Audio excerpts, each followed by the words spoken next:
It's December 26th, 1908, and world's heavyweight champion Tommy Burns defends his title in Sydney, Australia against Jack Johnson.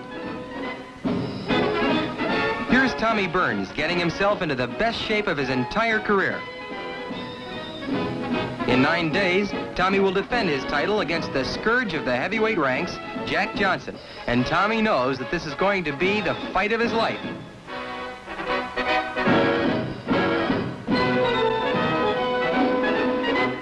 Here's champion Burns, the shorter of the two men, training with the fine heavyweight Al Kaufman, whom he sends to the canvas with a good right hand. Watch closely.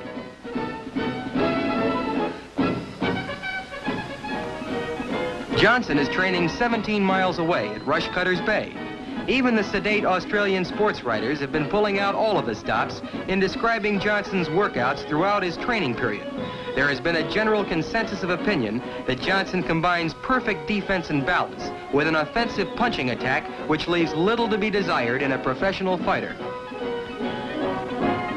This is the scene at Rushcutters Bay in Sydney, Australia at 1 o'clock in the afternoon as an electric excitement has captured the fans as they prepare to watch Burns make the 12th defense of his heavyweight championship.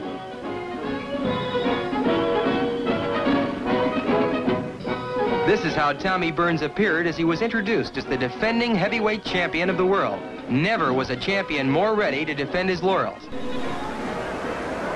In round 1, Tommy Burns, to the left of your screen, moves out and boxes cautiously.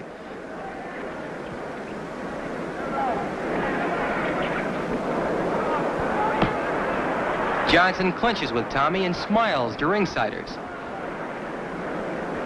Burns looks almost like a little boy compared to the 212-pound challenger.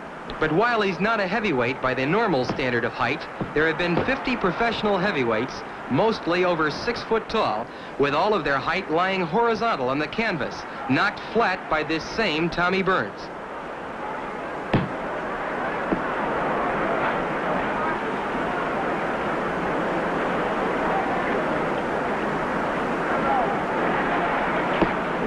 Johnson lands a hard right and forces Tommy to the ropes.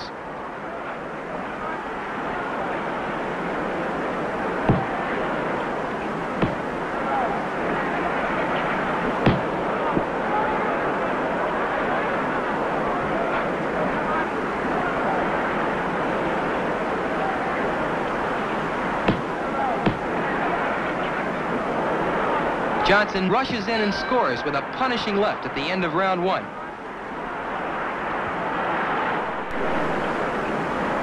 In rounds 2, 3, and 4, Johnson merely played with the heavyweight champion. He would laugh and actually talk to the crowd as Burns was hitting to the stomach. It was Johnson's way of demonstrating he had absolutely nothing to fear from the little heavyweight champion. Here in round 5, Johnson has no trouble in tying his man up.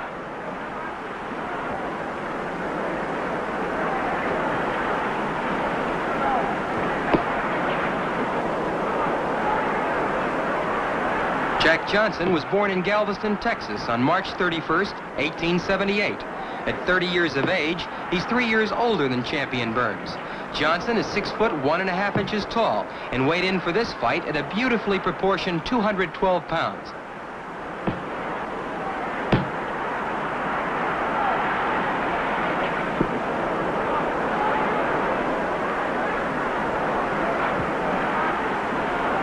Burns stays at long range, looking for an opening.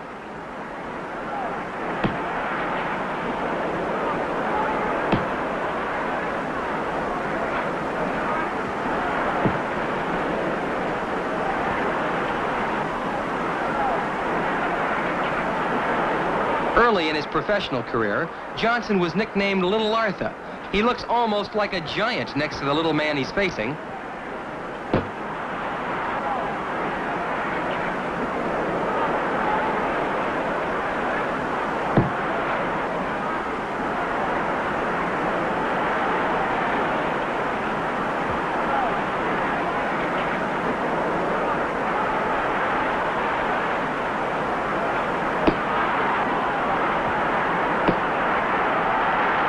As we come to the end of round 5, it's apparent that Burns is almost at an insurmountable disadvantage against this magnificent fighting machine, Jack Johnson.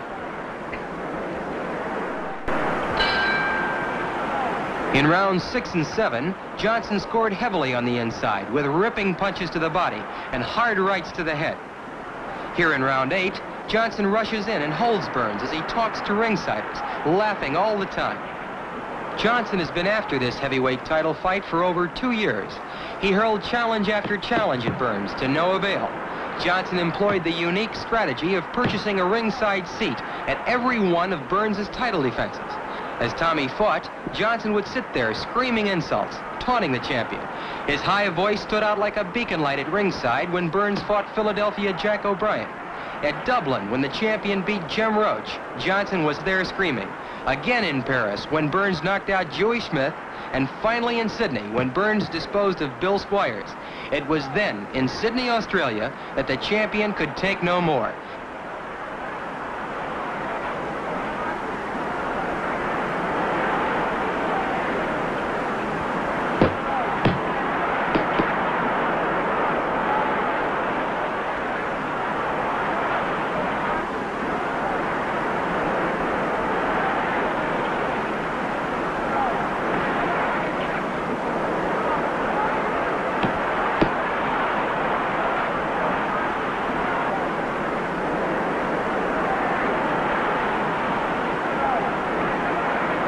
Burns simply can't do anything on the inside with this bigger, more powerful challenger.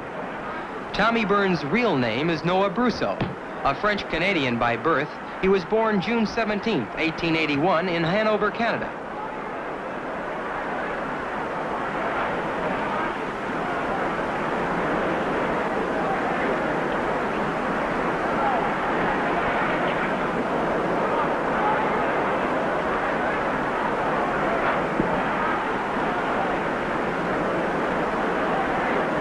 A good right uppercut, another ripping right uppercut by Johnson. Uppercuts, hooks, all punishing blows. Johnson calmly looks down at Tommy, talks to the champion, taunting him. He wants Burns, as well as everyone, to know that this is no fight, this is a picnic. See how Johnson practically ignores the champion on the inside at the end of round 8.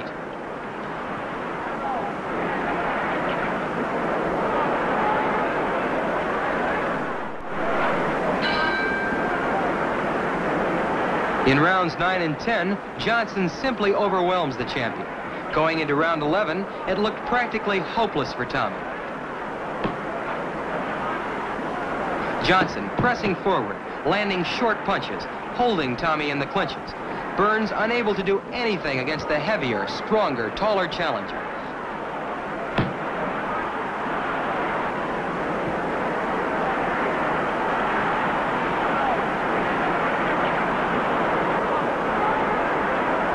Johnson turned professional 11 years ago in 1897. He had 10 professional fights when in 1901 he was KO'd in 3 rounds by Joe Shawensky. But following that contest, Johnson KO'd 25 opponents in the next 7 years. He has met and defeated all of the great fighters of his time, including George Gardner, Sam McVee, Joe Jeanette, Sam Langford, and the great Bob Fitzsimmons.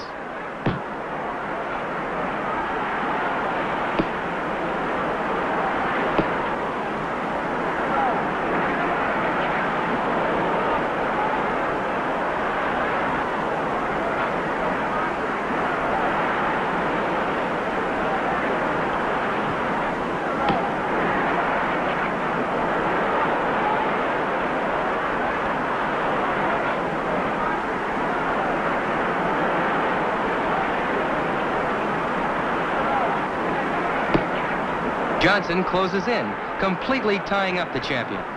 He forces Burns back in the clinches and literally handles the champion with ease.